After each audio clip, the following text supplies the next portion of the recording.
Restorative practices is a way of being and a way of working with people that actually really helps in terms of people having better relationships, people having better outcomes from any conflict situations. Conflict can actually strengthen relationships if it's dealt with right, and restorative practices does that.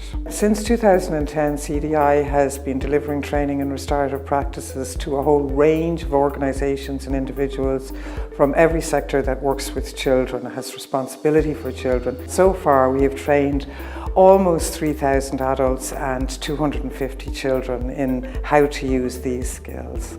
A school becomes restorative, I suppose first their mindset, they're thinking what can we do, how can we do things a bit differently, and really the beginning point is about the teaching of relationships within that school, how staff members relate to each other, how parents relate to staff, how staff relate to children. In the schools that I'm involved in, daily, their check-in, we call it their daily check-in. You could walk along the corridor in the school and you will notice classrooms will begin the day with a circle. So checking in, how we are.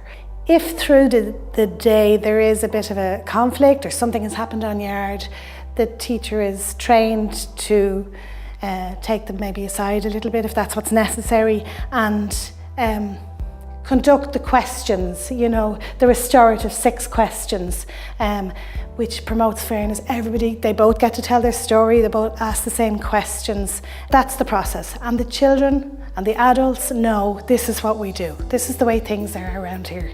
So we know the procedure, and I think that's the difference it's made.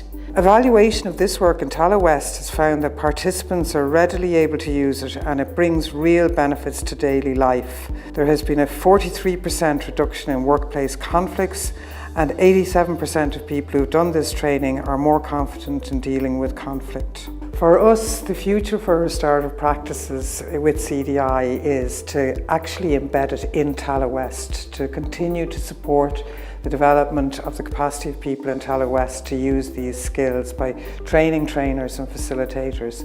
We're also working at a national level to support Restorative Practices Ireland, which is a voluntary organisation setting up as the national organisation for practitioners and trainers around the country. So, for example, we're working with the Professional Development Service for Teachers to have all the teachers in the country trained in restorative practices. Other professions that are being trained in restorative practice would include the guards, it would include social workers, community workers, youth workers, people working in residential care services. We are working really hard with different agencies to mainstream this approach.